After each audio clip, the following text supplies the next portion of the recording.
Radha Madhava Kunja Bihari.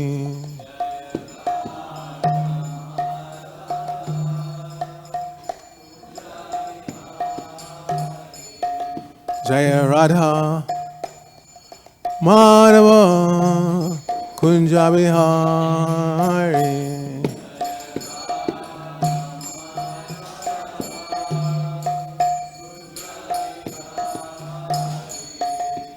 Gopi Janavallabha Girivaradhari.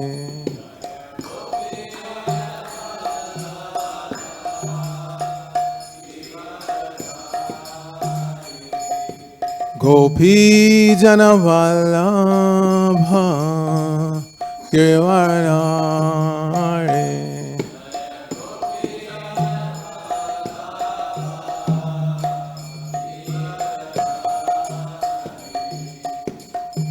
Yashodanandana Brajajanaranjana.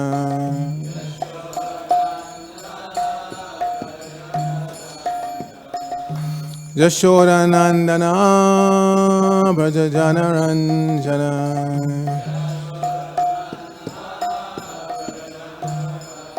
Jamuna Tira Vanachari.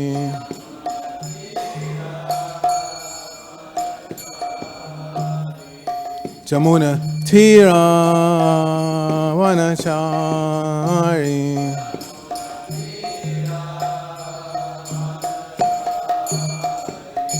Jaya Radha Madhava Kunja Bihari.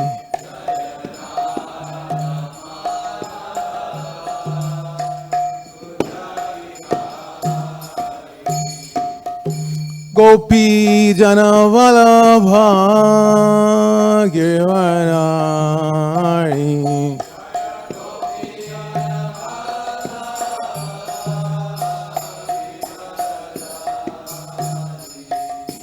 Gopi Janavallabha Girivaradhari.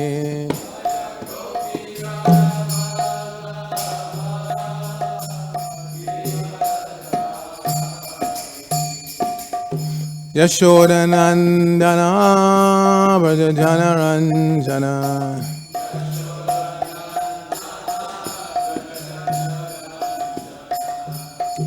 Yashodanandana Brajajanaranjana.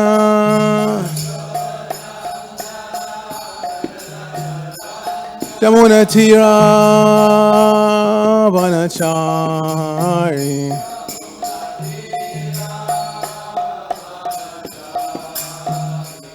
Jamuna Tira Vanachari.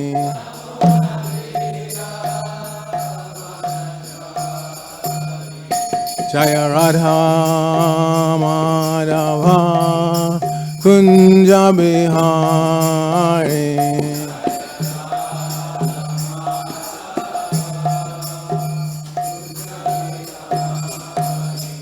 Jaya Rukmini Dwarkadish, Rukmini Dwarkadish, Rukmini Dwarkadish, Rukmini Dwarkadish.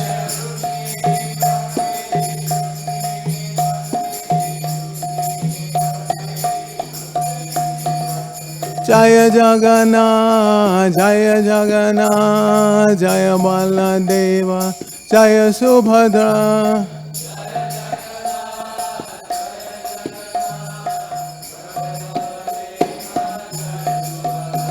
Jaya Gauranitai, Gauranitai, Gauranitai, Gauranitai.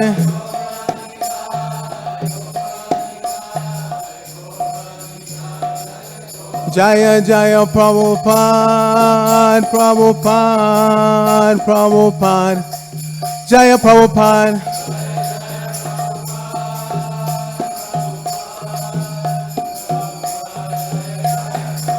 Jaya Jaya Prabhupada, Prabhupada, Prabhupada, Srila Prabhupada.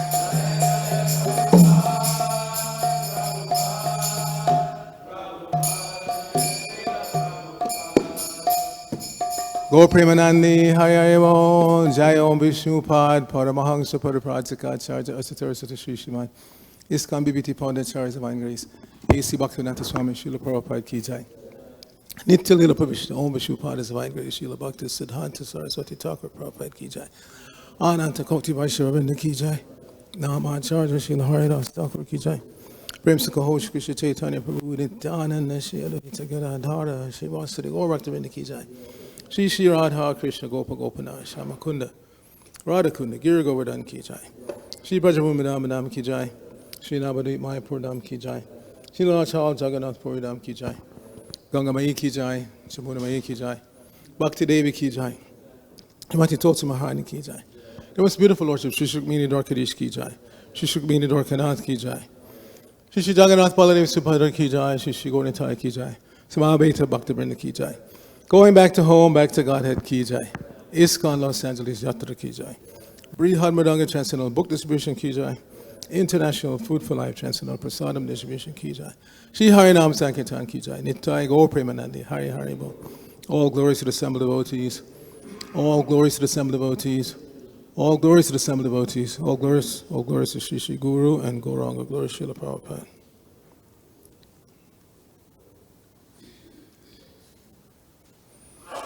Narayanam Namaskritya Naram Chayava Narottamam Deving Saraswatim Vyasam Tato Jayamadhirayat. Before reciting the Srimad Bhagavatam, which is our very means of conquest, let us offer respectful obeisances unto the personality of Godhead, Lord Narayan, unto Narayan Rishi, the supremmost human being, unto Mother Saraswati, the goddess of learning, unto Srila Vyasadeva, the author, and unto Srila Prabhupada, who is the translator, commentator, and our spiritual master. Nashta prayeshu abhadreshu nityam bhagavata sevaya bhagavati uttama shloke bhaktir bhavati naistiki. By regularly attending class on the Srimad Bhagavatam and by rendering service unto the pure devotee, all that is troublesome to the heart is almost completely destroyed, and loving devotional service unto the personality of Godhead, whose worship with transcendental songs becomes established as an irrevocable fact. Om Namo Bhagavate Vasudevaya. Om Namo Bhagavate Vasudevaya. Om Namo Bhagavate Vasudevaya.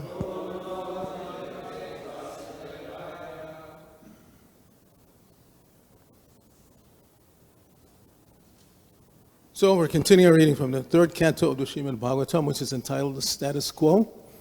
We're in chapter 26, Fundamental Principles of Material Nature. Today's text is 3.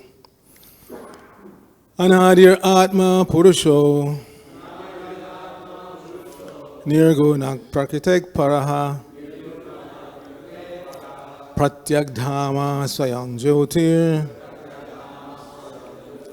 viśvaṁ yena samanvitam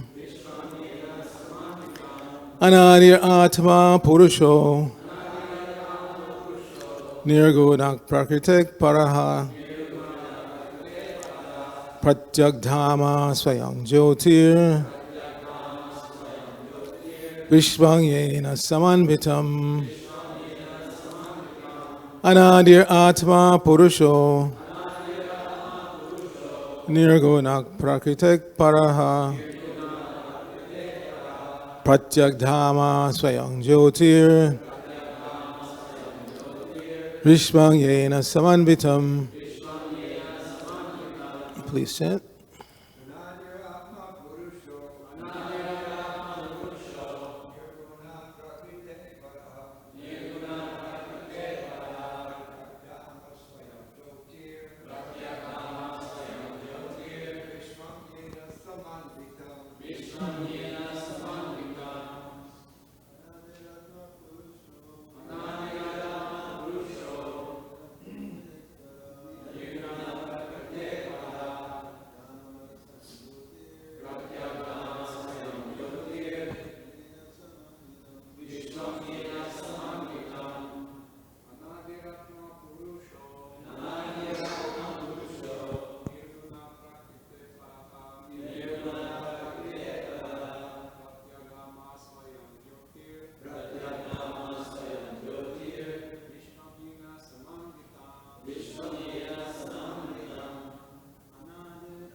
puruṣa.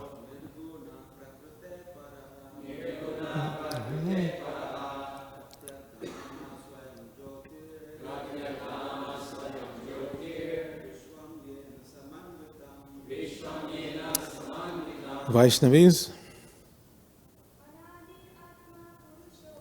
Anādir ātmā puruṣo. Nirguṇaḥ prakṛteḥ paraḥ. pratyag-dhāmā svayaṁ-jyotir. viśvaṁ yena anādir ātmā puruṣo. nirguṇaḥ prakṛteḥ paraḥ.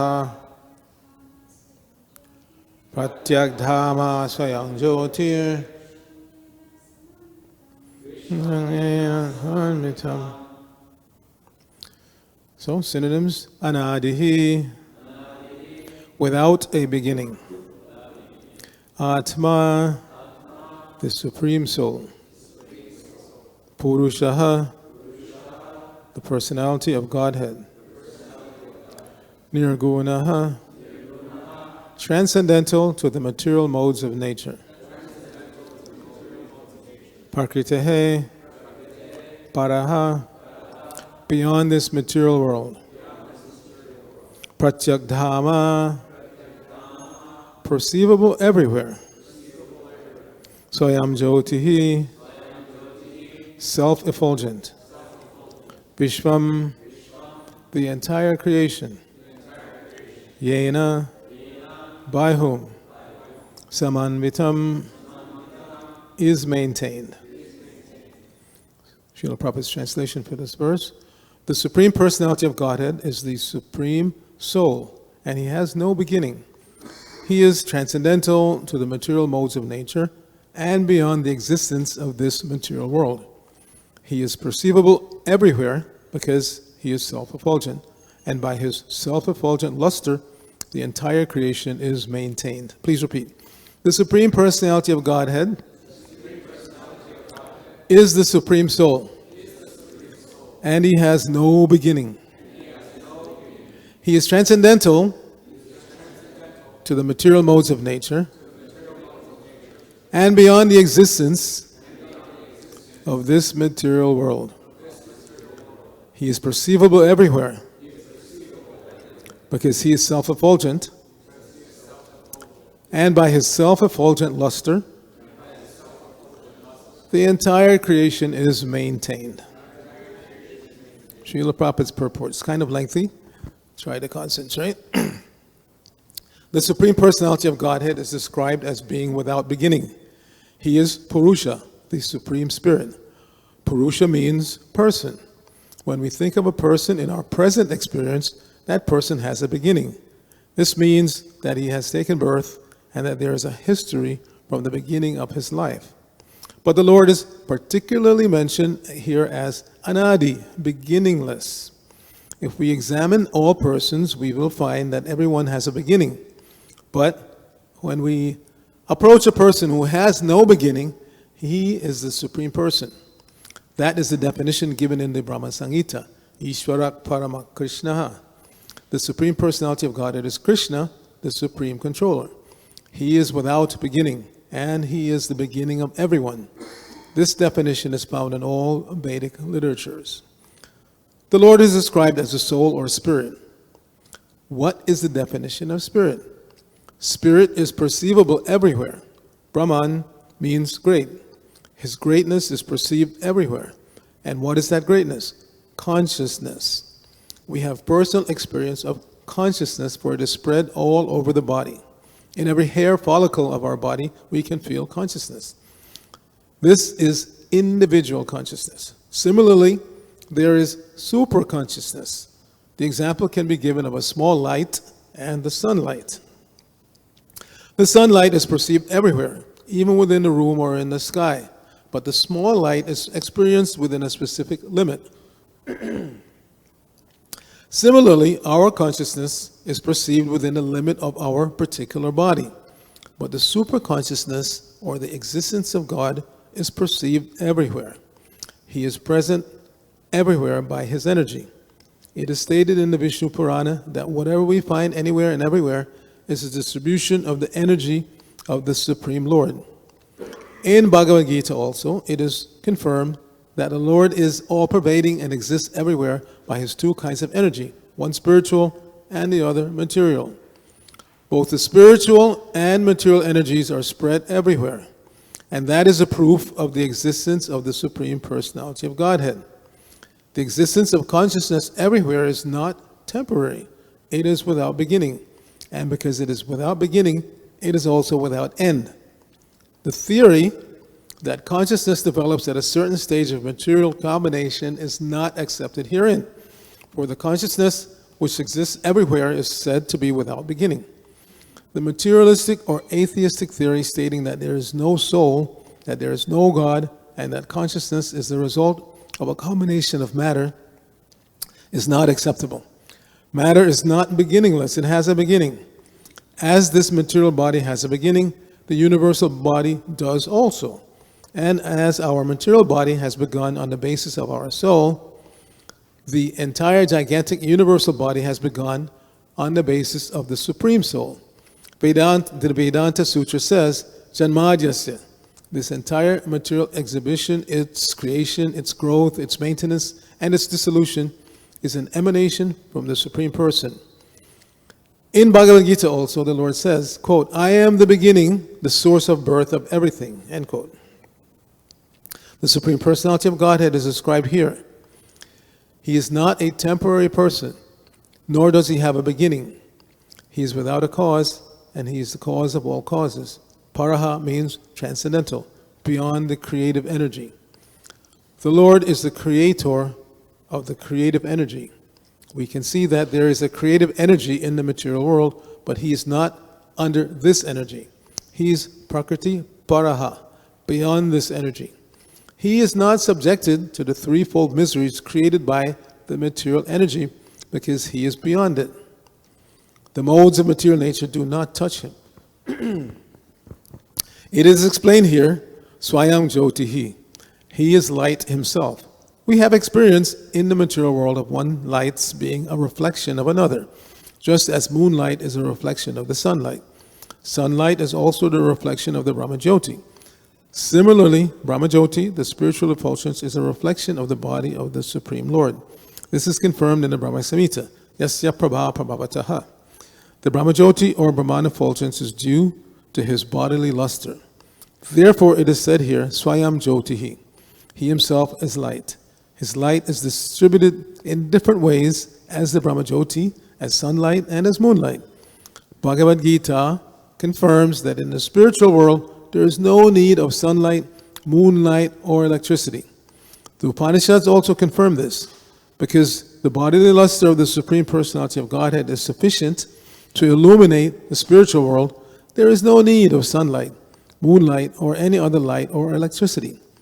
This self-illumination also contradicts this theory that the spirit soul or the spiritual consciousness develops at a certain point in material combination.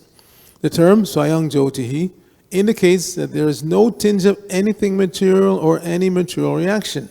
It is confirmed here that the concept of the Lord's all-pervasiveness is due to his illumination everywhere. We have experienced that the sun is situated in one place, but the sunlight is diffused all around for millions and millions of miles.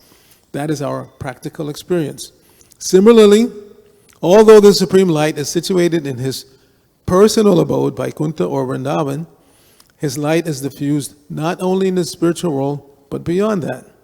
In the material world also, that light is reflected by the sun globe, and the sunlight is reflected by the moon globe. Thus, although he is situated in his own abode, his light is distributed all over the spiritual and material worlds.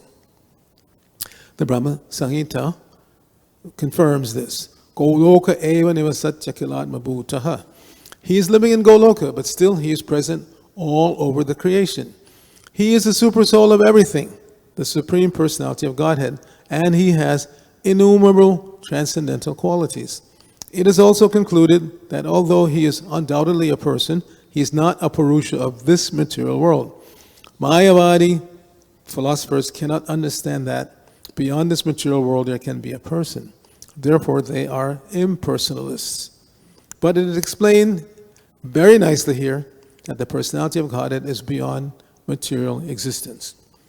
Nama Om Vishnu Padaya Krishna Prasthaya Bhutale Srimati Bhaktivedanta Swamini Tilamini Namaste Saraswati Devi Gauravani Pacharani Nirvishesha Shunyavani Paschatadeshtarani Om Agyana Timarandasya Gyananjana Shalakaya Chakshur Unmilitam Jena Tasmai Shri Gurave Namaha Shri Chaitanya Mano Vishnang Sapitang Jena Bhutale Swayam Rupa Kadamayam Dadati Sopadantikam Vandeyahang Shri Guru Shri Utapadakamalam Shri Gurun Vaishnavangscha Shri Rupam Sagadatam Sahagana Raganatam Vitam Tang Sajivam Sadvaitam Savadutam Purjana Sayitam Krishna Chaitanya Devam Shri Radha Krishna Padan Sahagana Lalita Shri Vishakam Vitangsha Hey Krishna Karuna Sindhu Dina Bando Jagatpate Gopesha Gopika Kanta Radha Kanta Namostate Tapta Kanchana Gaurangi Radhe Vrindabaneshwari Rishabhanu Sute Devi Pranamami Hari Priye Vancha Kalpatarubhyasya Kripa Sindhuve Evacha Patitanang Pavanebhyo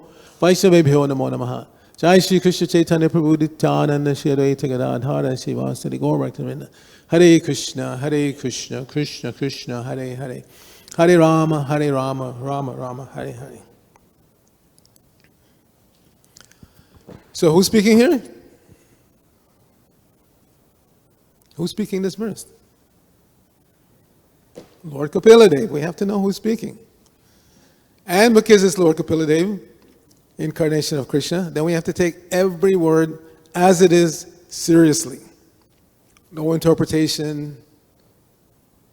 No, try not to misunderstand. And who's he speaking to? Devahuti Mataji. Devahuti, highly exalted personality. She's not like an ordinary woman of this world, and definitely not like an ordinary woman of the Kali Yuga. This is Satya Yuga, highly exalted birth. Who's her father? Swayambhuva Manu. And her mother? Shattarupa. And she's raised in a palace wherein there's no debauchery. Prabhupada said the monarchy is gone now because the monarchs all became debauchees. Because they had money, they had control, they simply wanted to enjoy the senses. But Swayambhuva Manu's palace was not like that. It's described that every day there was recitation of the glories of the Lord. He would wake up hearing recitation of the glories of the Lord. He would fall asleep hearing recitation of the glories of the Lord. So we can also do that. We have these modern thingies and so many other ways of making sound. So we can all do it. I fall asleep every night hearing Prabhupada chanting japa, and I wake up to Prabhupada chanting japa. In other words, it's going on all the time. But if you prefer, I know Brigapati went through a period where he would fall asleep listening to a lecture and wake up to a lecture. I can't do that because if Prabhupada's lecturing, I can't fall asleep. I'm sorry. I have to hear, I have to listen. But the japa, I can let that run because you doze off and then you wake up again when the alarm goes off. So sound is very important. Devahuti was raised in an environment of transcendental sound, not an ordinary person. Yet, she's extremely humble. Extremely humble. And this is noteworthy, that the most exalted personalities in the universe are the most humble. Whereas the least qualified are the ones with the biggest chest puffed out and going around singing their own glories, not the glories of the Supreme Personality of Godhead. So this is foolish. This is foolish. And how do we know she's humble? Because she was given by her father as a wife to Kardama Muni, who was living a very ascetic lifestyle, living in the forest, very, very simple lifestyle, completed meditation most of the time. In other words, not paying full attention to the wife. We have a little, it's a kind of a joke, but there's some truth to it, that's why we laugh. In ISKCON, when a young man gets married, the older devotees like myself, we tell them, just remember these three things. Yes, dear, no, dear, anything you say, dear. You have to pay attention to the wife, and you have to agree if you want to have happy home life. But this was not the case with Kardama Muni. he was an ascetic, mystic yogi, meditating most of the time, not paying attention to the wife. But she paid attention to him and served him very nicely, and lost her natural bodily beauty and luster, became covered over by neglect. Fortunately, her husband eventually took notice and decided to rectify the situation, and by his mystic power brought her back to her natural, normal beauty, went touring all over the universe, gave her 9 daughters, and then the party was over. He was ready to leave. Now, she was not like the modern mentality of women nowadays. Yeah, you want to leave? Okay, go. I'll find another man. No, not like that. Or beg and plead and nag him. You go into the forest, you can't leave me. Take me with you, otherwise I'll explode. No, not that either. What did she say? When Kardama Muni was ready to leave home, he told her, I'm going to, in essence, take sannyas. She said, Sohang Bhagavato Nunam. Panchita Maya Adiram. Yastang Vimukta Prabhu. Nam Mamukshaya Bandhana. She said, Oh my Lord, referring to her husband as Lord, surely I've been solidly cheated by the insurmountable material energy of the Supreme Lord.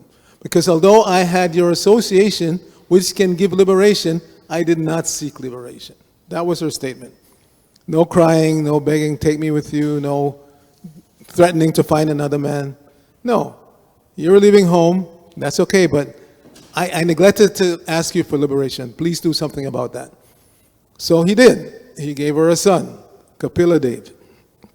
And now Kapila Dev is fulfilling that request of his mother. She requested of his father to give liberation. Now he's giving her the knowledge by which she will be liberated. And again, her humility. Normally the parents, mother, father, are the natural gurus of the children. Educate them. Tell them what to do, what not to do. But in this case, the son became the guru of the mother. But what a son. Not an ordinary son.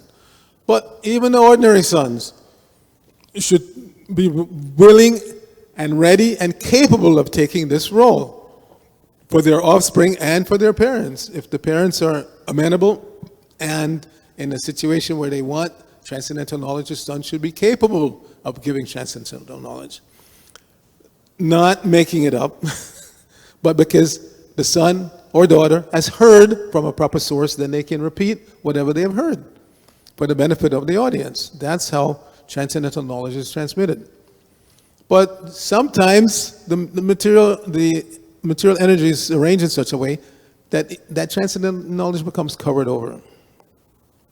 And then Krishna comes again to reestablish it. Evam parampara praptam imam rajashir sakali neha mahata yoga nashta parantapa. In time, Kala, this is one of the effects of Kala, time. We go to our academic outreach programs, and generally speaking, I ask the devotees to come with me to select one of the 5 topics to speak on. And almost inevitably, they will take one that they've taken before, because it's... So last week we went to Palace Paradise High School, and Bhakti Narina was with us. She's become part of the team, and she presented karma. In such a nice way, I told her after class, I've never heard you speak so nicely on this topic, even though she's done it many, many times in the past. So yes, by repeating what we've heard, our knowledge increases. Our appreciation for that knowledge increases, and it has more potency when we repeat what we've heard. You don't have to make anything up, but just by repeating what you've heard from a bona fide source, Srila Prabhupada, the effect will be there. And Shyamakund Prabhu, he usually speaks on Kala. And he also spoke so nicely about Kala. So one of the effects of Kala, time, is that real knowledge becomes covered over and fake knowledge, disinformation gets spread all over the place. That there is no God, God is dead, we're all God. Show me your God. If there is a God, let him strike me dead right now. They challenge like that. And because they don't die immediately, they think, see, there is no God. But Prabhupada said, that's foolish. You're already dead. Your death is there along with your birth.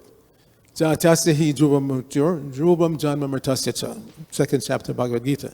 Krishna says, for one who's taken birth, death is certain. So every one of us in essence, is on death row. The difference is that when we take to the devotional path, gradually, and in this age, the recommended path is to chant the holy names, then gradually, one becomes self-realized. So one is not afraid of dying. This is supposed to be the effect of chanting Hare Krishna. If we're not already on that platform, if we're not feeling that we're getting close to that reality, then we need to chant more seriously, more sincerely, because that's what's supposed to happen. For one who sincerely chants the Hare Krishna mantra, he or she is supposed to become self-realized. And if one becomes self-realized, then one immediately becomes fearless. Death has no sway over such a person. If you know for a fact, I'm not this body is going to die at some point, and it's not a botheration to me. It's just a fact, it's going to happen. Just like today, we were invited to go to a home where, unfortunately, the daughter of this family, she's only 28 years old. A couple of years ago, she was just about to graduate from medical school, and she got a brain tumor. And they've been trying everything. So many doctors they've seen, all the best doctors in America. They even went to some experimental treatment in Germany, but they realized nothing is going to help. They even sent me her diagnosis, and I sent it to Dr. Nair, who is a neurosurgeon specialist, top neurosurgeon, and he looked at it, he said,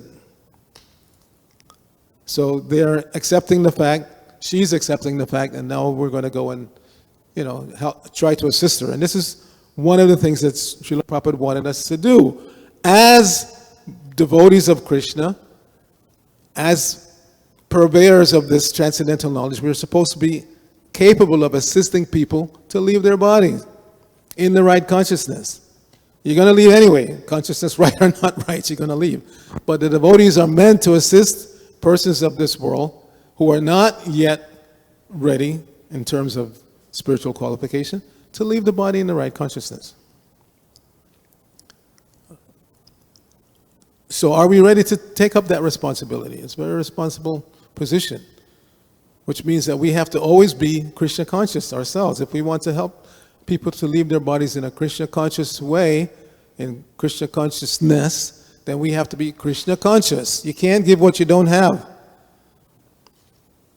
At least not in a meaningful way. At the very least, we can advise them to listen to Prabhupada's japa tape constantly.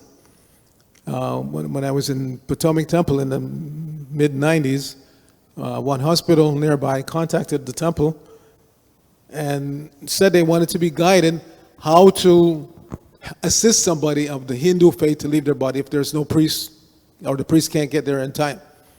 So I was designated to go. It was actually a conference they had at the hospital. And I told them what we recommend for somebody of the Hindu faith or a Hare Krishna devotee who's in a hospital who may leave their body at any moment. What should the nurses and doctors do? So we have to be ready. We have to be ready to. And we should, one of the benefits of living in a spiritual community like New Dwarka is that there's a good chance that we will be assisted when we leave our body.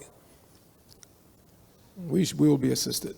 And we should want that. We should want the association of devotees always, but especially at the time of death. As Parikshit set the example in this entire Bhagavatam, when he was given notice of 7 days he's going to die, he didn't swear, curse, and why me? No, he made appropriate decision to fast until death and invite personalities who could advise him what to do at the time of death. What is the duty of a person who's about to die? And Shukadeva Goswami glorified him for that. Gariyane shate prashna. Krita loko nrapajana. Oh, my dear king, your question is glorious. Why? Because the answers to that question, what should I do at the time of death, is beneficial for everyone. And why is it beneficial? Because everybody's going to die. You cannot escape it. In Kali Yuga, unfortunately, because people are generally sinful, everything is topsy-turvy. Because normally, the normal sequence of events is that the parents die before the child. And we know from chapter 89 in Krishna book that when this Brahmana, his children were dying one after another, he was practically cursing the administrators, the kings. Now, what kind of kings are you? In the presence of Krishna, Balaram, Pradyumna, Aniruddha, my children are being killed. something is wrong. That means that the administrator in charge is an envious person. Because if the administrator was not envious, then this wouldn't happen. It's not supposed to happen. Natural sequence is the parents die, and then the children die, and then their children, like that.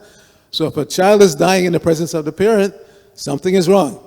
So then Arjuna, because in this verse today, in the purport also, there's mention of the Brahma-jyotir, the glowing effulgence of the Lord. So this story, not story, it's a factual occurrence, is in relation to the Brahma-jyotir.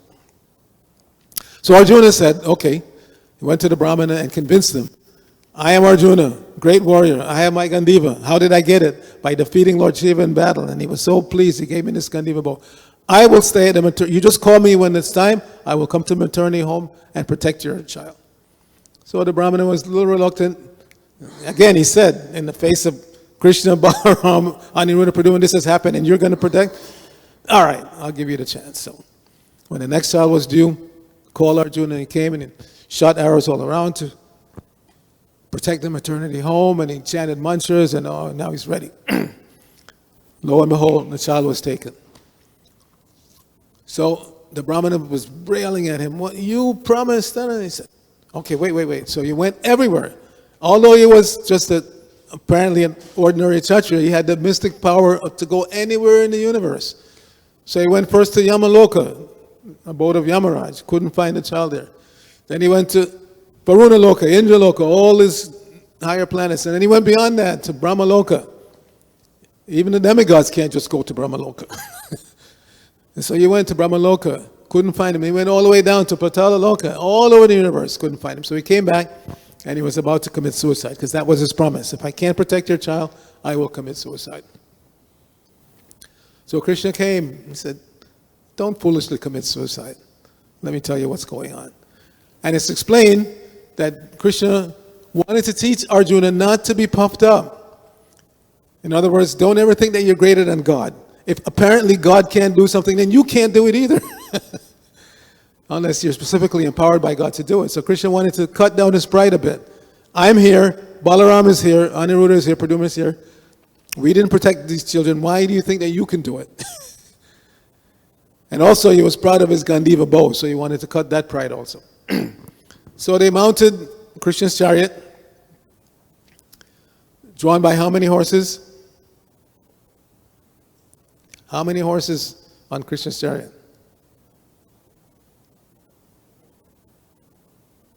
Yeah, see, this is factual information that everybody should know. Yes, 4, you're right.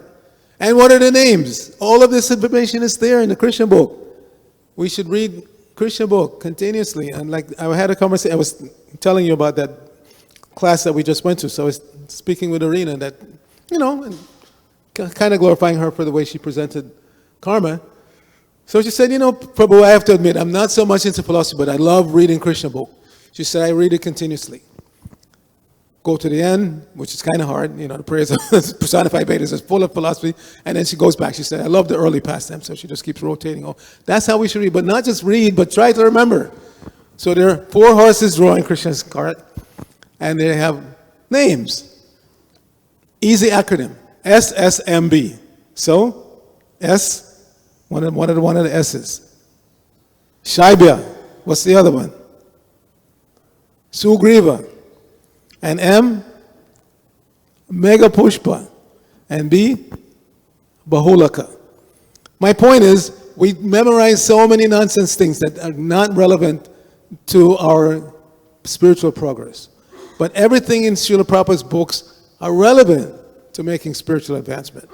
These are the things that we should try to memorize. So anyway, they got on Krishna's chariot, and they went throughout the universe, and then they came to the coverings. And Krishna is so powerful, obviously he's the Supreme Personality of Godhead, but it's stated that the horses hesitated. So what did Krishna do? Because it's dark. Once you leave the inside of the universe and you go into the coverings, it's dark. So Krishna took his Sudarshan chakra to light the way. And then they went all the way out of the coverings, and then when you get out of the coverings, you're in the Brahma-jyotir.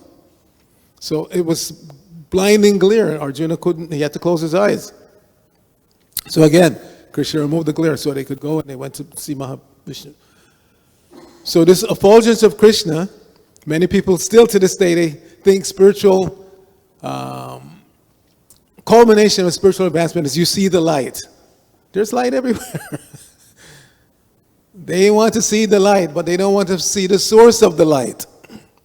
So it's clearly stated here in today's purport and in the Vedic literature in general, as Prabhupada mentions, that that light is emanating from Kṛṣṇa. It is Krishna's natural bodily effulgence. And it consists of individual jivas. So the individual jiva also has effulgence. It's stated somewhere, I don't remember exactly where, that the effulgence of one individual jiva, who's 1/10,000th the tip of the hair, that effulgence is equivalent to about 10,000 the sun. We can't look at the sun, or shouldn't look at the sun for more than a second. So imagine if you were in the presence of somebody who's so luminous, they're like 10,000 suns. But still, it's emanating from a person, even on the individual jiva level. But to speak of the Supreme Spirit, as mentioned in today's purport, Krishna is the Supreme Spirit. How effulgent is Krishna? We can't imagine. Therefore, in the Upanishad, it's mentioned, please wind up your effulgence so I can see your face. So this is what the devotees want. They don't want to see just blinding light. You have to close your eyes like Arjuna had to. They want to see the source of the light. They want to see the face of that source. They want to see Krishna, in other words. So there's a lot more we could say, but on behalf of this family, we're going to see this afternoon. Just everybody, because we will all come to that point at some point. So let's all chant the Mahamantra on this young lady's behalf. The family name is Thakura. Hare Krishna, Krishna Krishna, Hare Hare. Hare Rama, Rama Rama, Hare Hare. Okay, one or two questions. I know it's Rabindranath's breakfast morning, so a lot of devotees line up at 8 o'clock. They don't even bother coming to class because they want to be there to get all the varieties. Anyway, we have time for maybe one question. Yes, Prem Sankirtan. There's another mic there, in the drawer. Oh, it's outside. Yeah, it's right there.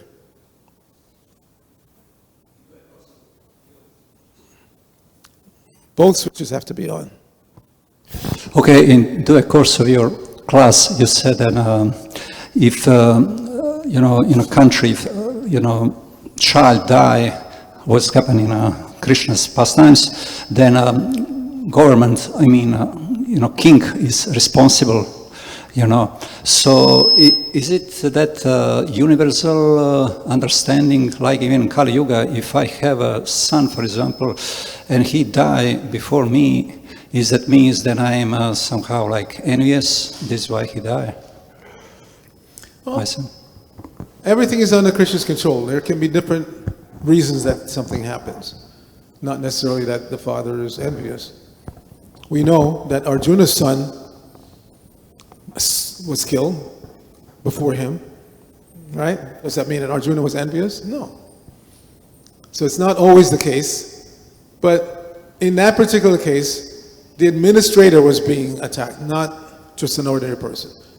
If the king of the country, that Brahmana stated, is actually a good king, then nothing like this should happen. Children shouldn't die before their parents. So the fact that my children are dying before me means the king is envious. Okay, Grantharashima Bhaktam Ki Jai, Srila Prabhupada Ki Jai, Gaur Bhakta Ki Jai.